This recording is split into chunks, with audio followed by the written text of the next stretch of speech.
real quick update on the cylinders. I finally got them back from Millennium.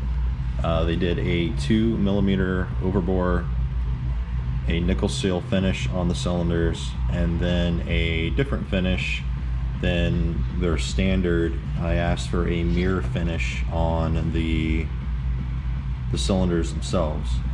I'm going to have these actually microblue coated and sent off to microblue.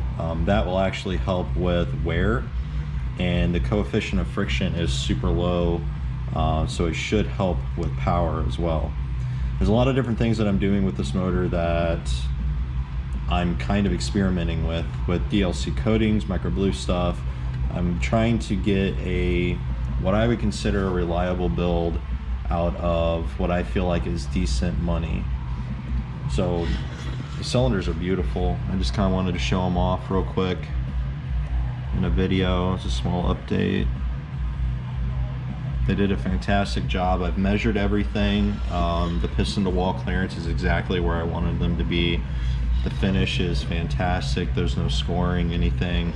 I've seen some cylinders come back fresh from other bore and plate companies that have actually had slight scores in them, and I don't know if that's from them test fitting rings or throwing a piston down to check the size, or if they're using a bore gauge or what they're doing, but I don't have any problems like that with Millennium.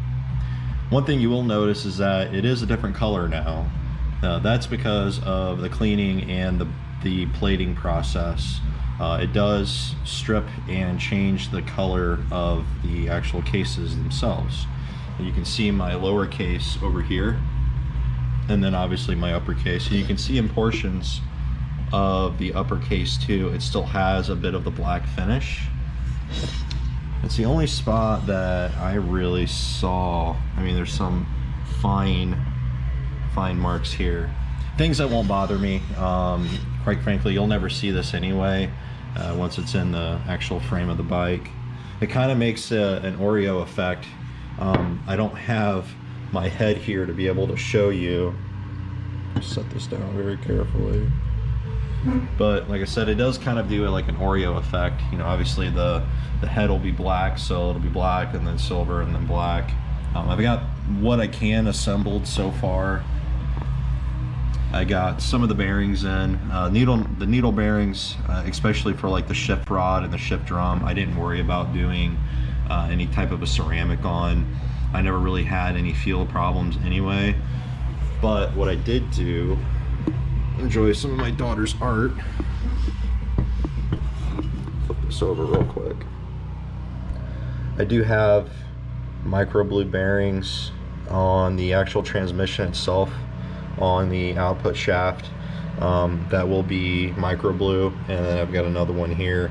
The transmission right now is actually off being undercut both ways and polished with a rem finish, so I don't have that to show off as of yet. But like I said, I've done everything I can. The crank is at Ape right now, being machined and lightened.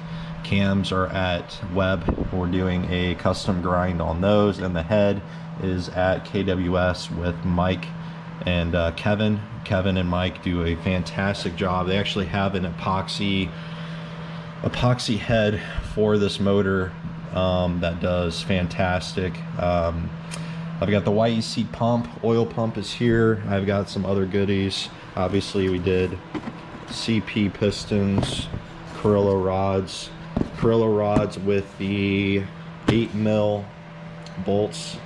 They actually stopped making and stopped selling the 4mm bolts because of problems, as you can imagine. So I've got the YEC pump here. That'll be going in place of the standard oil pump, and I'll also be adjusting the tolerances on the main and rod bearings to help with oil pressure. There was a I don't want to call it a TSB, but there was a problem with the early gen motors where they were having problems with bearings, and what they ended up doing is closing up the clearances between the crank and the mains to increase oil pressure. So that, coupled with the pump, I don't think I'm going to have any oil pressure problems. I have got on this lower case, I'm going to be running a oil pressure sensor that will go to my AIM MXS 1.2 dash. So I'll be able to keep an eye on oil pressure, and I'll set alarms and different things like that if I were to have an oil pressure problem. Typically, once you see an oil pressure problem, it's typically too late, but it'll give me an idea where oil pressure is. That way I can keep an eye on it, and I'm hoping, fingers crossed, that I don't have any problems. I don't have any wrist pins out. I kind of got excited and I've already gapped the rings on the pistons themselves. The microblue finish that's going on the cylinders is like 2 microns, so I'm not worried about ring gap that too much, but if I have to adjust them, I will. But you can see the wrist pin. Let me take this out. The wrist pin itself I had DLC coated, which is a super low coefficient of friction coating, but it also helps with strength. Not that I'm going to have strength problems with these rods anyway, because I'm not spraying or anything. But yeah, it's a really nice finish.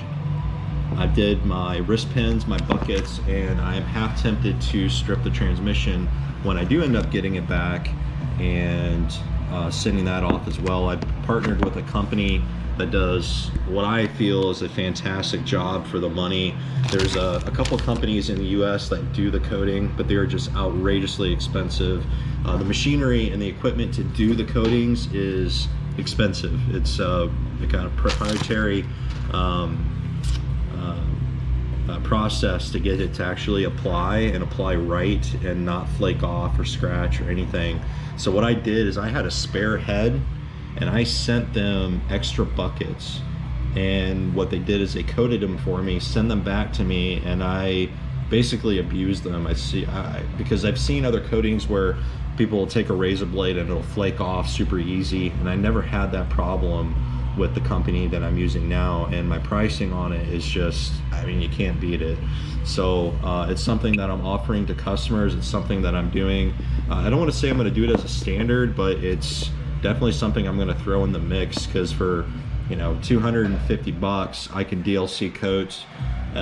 Basically I can do a batch run, which will be the wrist pins, the buckets, and then I could do a transmission for about that price too. So it's great stuff. But yeah, that's about where I'm at. I've got other parts and stuff here too that I'll go over in other videos. This guy will be fun and interesting to get in and see exactly how it works. I've got you know, other customer stuff down there, 2 sets of forks, 2 motors I gotta go finish up. Got another motor down there. I mean, I'm just super busy right now. But yeah, that's where I'm at. Everything's cleaned and primed and ready to go. I'm just waiting on parts and get this thing assembled. I really need to get the crank back so I can start measuring to get my rod bearings, and then more than likely I will send the rod bearings out to be dry film coated too, to help with wear and the decrease in tolerance that I'm going to run on them for oil pressure sake. And then next year I will take this, I'll tear it all down again and see how wear was. If you guys have any questions on the build, let me know. I've gotten a decent amount of messages about it. It's kind of nice. And you know, I'm taking my time on it. Unfortunately, I've got a timeline to hit. There's a show that I am trying to take this bike to in Chicago, along with a couple other partners in business that are going to be there. So I'm trying to get this thing done there on a dyno, and so I can compare my numbers from when it was a stock motor to where it is now. As far as estimated numbers go, you know, I really hate guessing, and I don't want to throw a number out there and disappoint myself. So I think I know where it's going to be.